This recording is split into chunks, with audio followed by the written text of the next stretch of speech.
السلام علیکم۔ Social reviews میں خوش آمدید۔ سوشل ریویوز آپ کے لیے انفارمیٹیو ویڈیوز لے کے آتا رہتا ہے۔ آج کی ویڈیو میں نواز شریف کی زندگی کے 10 حیران کن حقائق کے بارے میں بتائیں گے جو 3 بار پاکستان کے وزیر اعظم رہ چکے ہیں۔ ویڈیو شروع کرنے سے پہلے بتا دیں یہ ایک غیر سیاسی ویڈیو ہے، ہمارا تعلق کسی سیاسی پارٹی سے نہیں، اور آپ سے بھی گزارش ہے کہ اس ویڈیو کو غیر سیاسی ہو کے دیکھیں۔ فیکٹ نمبر 1، میاں محمد نواز شریف 25 دسمبر 1949 کو لاہور میں پیدا ہوئے۔ یہ لاہور کی ایک اپر مڈل کلاس فیملی تھی۔ ان کے والد میاں محمد شریف ایک بڑے بزنس مین تھے۔ میاں محمد شریف نے اپنی محنت سے 2 بڑی کمپنیوں اتفاق فاؤنڈریز اور شریف گروپس کی بنیاد رکھی۔ محمد شریف کے کل 3 بیٹے تھے، نواز شریف، شہباز شریف اور عباس شریف۔ محمد شریف نے 1930 میں صنعت کاری میں قدم رکھا اور 1947 تک وہ صنعت اور کاروبار میں اپنا نام پیدا کر چکے تھے۔ فیکٹ نمبر 2، نواز شریف نے اپنی ابتدائی تعلیم لاہور سے حاصل کی۔ انہوں نے اپنی schooling saint Anthony high school Lahore سے مکمل کی۔ اس کے بعد نواز شریف نے government college and university Lahore, جسے GC یونیورسٹی بھی کہتے ہیں، وہاں سے گریجویشن کی ڈگری پاس کی۔ اس کے بعد پنجاب یونیورسٹی لاہور سے لاء کی ڈگری پاس کی۔ تقسیم ہند کے کچھ ہی عرصے پہلے نواز شریف کا خاندان رائیونڈ سے لاہور کے پورش علاقے ماڈل ٹاؤن میں منتقل ہوا تھا۔ ان کے مطابق GC یونیورسٹی میں ہی دوران تعلیم خواجہ آصف سے ان کی دوستی ہوئی تھی۔ اپنی تعلیم مکمل کرنے کے بعد میاں صاحب اتفاق گروپ کا حصہ بن گئے۔ اتفاق گروپ چینی سٹیل اور ٹیکسٹائل کی تیاری میں خاصی مقبولیت رکھتا تھا۔ اس وقت ان کا اور ان کی فیملی کا سیاست سے دور دور تک کوئی تعلق نہیں تھا۔ فیکٹ نمبر 3، نواز شریف کا سیاست میں انٹری کا واقعہ خاصا دلچسپ ہے۔ یہ 70 کی دہائی کی بات ہے جب اس وقت کے وزیر اعظم ذوالفقار علی بھٹو نے اتفاق گروپ سمیت پاکستان کی چند بڑی صنعتوں کو نیشنلائز کر دیا۔ جب شریف خاندان کے سٹیل کے کاروبار اور دیگر صنعتوں کو نیشنلائز کیا گیا تو اس بات کا شریف فیملی پر گہرا اثر پڑا۔ یہیں سے انہوں نے سیاست میں شمولیت کا اعلان کر دیا اور ذوالفقار علی بھٹو سے سیاسی دشمنی بھی پال لی۔ سال 1976 میں نواز شریف نے پنجاب کی سب سے مقبول ترین جماعت مسلم لیگ میں شمولیت اختیار کی۔ کہا جاتا ہے کہ نواز شریف کو باقاعدہ طور پہ سیاست میں لانے والا کوئی اور نہیں بلکہ ذوالفقار علی بھٹو کو پھانسی دلوانے والا اس وقت کا فوجی ڈکٹیٹر جنرل ضیاء الحق تھا۔ یاد رہے ذوالفقار علی بھٹو کو قتل کیس میں پھانسی دی گئی تھی۔ جنرل ضیاء الحق کی حکمرانی میں نواز شریف کو پنجاب کابینہ کا حصہ بناتے ہوئے وزیر خزانہ مقرر کیا گیا۔ اس کے علاوہ 1981 میں انہیں پنجاب مشاورتی بورڈ میں بھی شامل کیا گیا۔ یوں 1981 تک وہ پاکستان کی سیاست میں ایک اہم کردار بن چکے تھے۔ فیکٹ نمبر 4، میاں نواز شریف کو سال 1985 میں ضیاء الحق کی قیادت میں پنجاب کا وزیر اعلیٰ مقرر کر دیا گیا۔ اگست 1988 میں جنرل ضیاء الحق کی پلین کریش میں اچانک موت ہو گئی اور یوں مسلم لیگ 2 دھڑوں میں تقسیم ہو گئی۔ پاکستان مسلم لیگ کی سربراہی نواز شریف کو مل گئی اور یہی پارٹی بعد میں پاکستان مسلم لیگ نون کہلائی۔ دوستو، اس وقت کے چند نامور صحافیوں کے مطابق زاہد حسین کا نام بھی قابل ذکر ہے۔ نواز شریف فوجی اسٹیبلشمنٹ کی پیداوار تھے۔ بقول ان کے جنرل ضیاء الحق نواز شریف کو تیزی سے مقبول ہوتی بینظیر بھٹو کے خلاف مستحکم کرنا چاہتے تھے۔ اسی مقصد کے لیے جنرل ضیاء الحق نے میاں نواز شریف کو پاکستان کے سب سے آبادی والے اور طاقتور صوبے پنجاب کا وزیر اعلیٰ بنایا اور یوں میاں صاحب اس وقت کے بیوروکریسی اور اسٹیبلشمنٹ کی مدد سے ایک بڑے انڈسٹریلسٹ سے بڑے سیاستدان بن کے ابھرے۔ سال 1988 میں نواز شریف دوسری بار پنجاب کے وزیر اعلیٰ منتخب ہوئے۔ فیکٹ نمبر 5، سال 1990 میں میاں نواز شریف پاکستان کے وزیر اعظم بن گئے اور جلد ہی اس وقت کے صدر پاکستان غلام اسحاق خان کے ساتھ سیاسی اختلاف پیدا ہو گئے کیونکہ نواز شریف صدر کو مکمل بے اختیار کرنا چاہتے تھے۔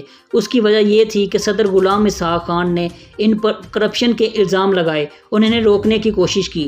جب یہ نہیں رکے صدر نے ان کی حکومت کو برخاست کر دیا، لیکن ایک ہی مت بعد سپریم کورٹ نے انہیں دوبارہ بحال کر دیا۔ یہ 1990 سے 1993 تک پاکستان کے وزیر اعظم رہے۔ فیکٹ نمبر 6، سال 1997 میں نواز شریف دوسری بار پاکستان کے وزیر اعظم بنے۔ اس بار کارگل کی جنگ اور اس کے بعد پیدا ہونے والی صورتحال نے ان کے اس وقت کے chief of army staff general Pervez Musharraf کے ساتھ تعلقات خراب کر دیے، جس کا انجام اس وقت بالآخر 1999 میں ایک فوجی بغاوت کی صورت میں ہوا۔ جنرل مشرف نے ان کا تختہ الٹ دیا۔ نواز شریف کا کہنا تھا کہ جنرل مشرف نے مجھ سے پوچھے بنا کارگل کی جنگ سٹارٹ کی۔ نواز شریف کی پالیسیز نے ان کے تعلقات آرمی، نیوی اور ایئر فورس کے چیف سے مزید خراب کر دیے۔ صورتحال تب زیادہ خراب ہوئی جب chief of army staff general Pervez Musharraf ایک غیر ملکی دورے پر تھے۔ نواز شریف نے آرمی چیف اور چیئرمین آف جوائنٹ چیف کو عہدے سے ہٹانے کی کوشش کی۔ بغاوت کے ڈر سے پرویز مشرف کے طیارے کو کراچی ایئرپورٹ لینڈ کرنے سے روکا، تاہم جنرل پرویز مشرف کا جہاز نواب شاہ ایئرپورٹ پر لینڈ ہوا۔ اترتے ہی پرویز مشرف نے اعلیٰ جنرل کو ملک سنبھالنے کا حکم دیا اور نواز شریف کو گرفتار کرنے کا حکم دیا۔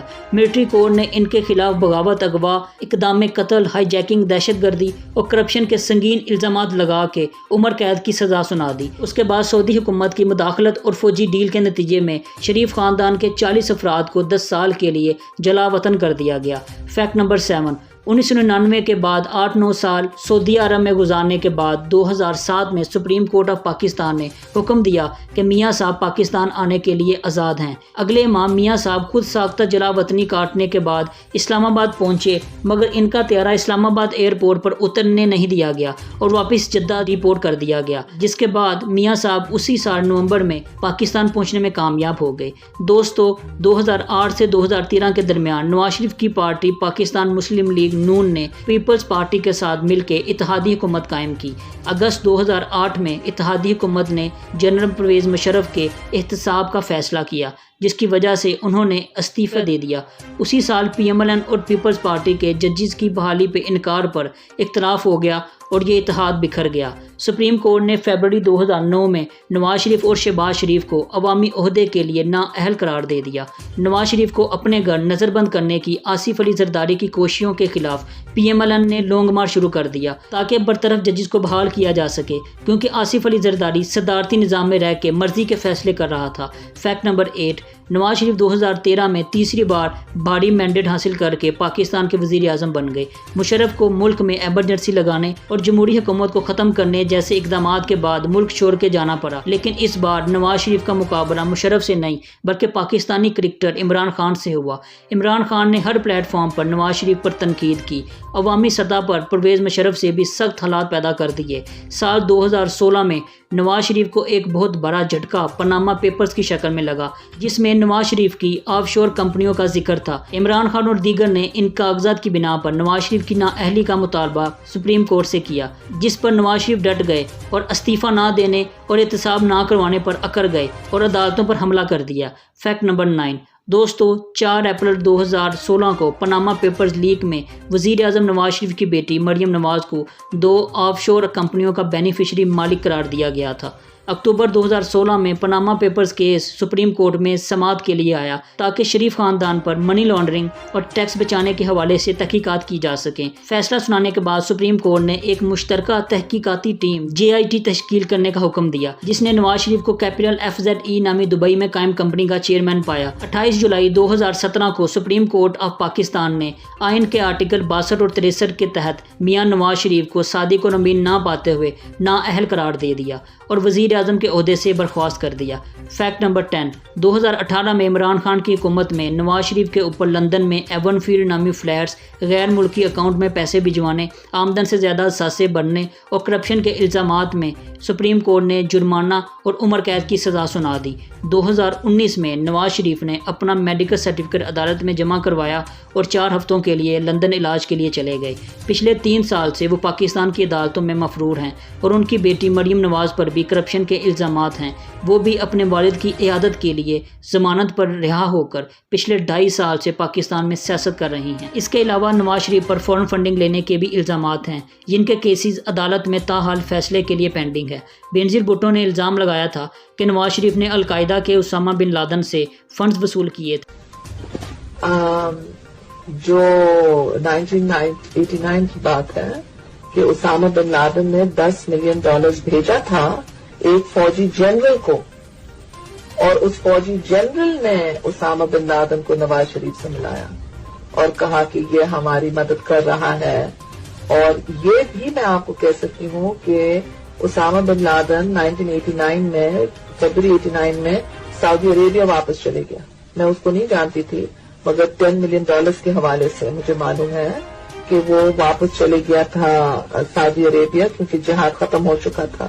پھر اس کو ہمارے فوجی جنرل نے واپس بلایا کہ جہاد اب تک جاری ہے، کیونکہ پاکستان کے اندر ایک مسلمان عورت نے حکومت سنبھالی ہے، اور جب تک مسلمان عورت کی حکومت ہوگی تو پھر پاکستان کے اندر اسلام خطرے میں ہوگا، اور پھر اس خطرے سے بچانے کے لیے اور ان کی حکومت کو ختم کرنے کے لیے ہمیں پیسوں کی ضرورت ہے۔ اور وہ پیسے پھر لیے گئے، کئی میٹنگز ہوئے پروونشل منسٹرز کے ساتھ، اور اس کے بعد یہ نو کانفیڈنس موو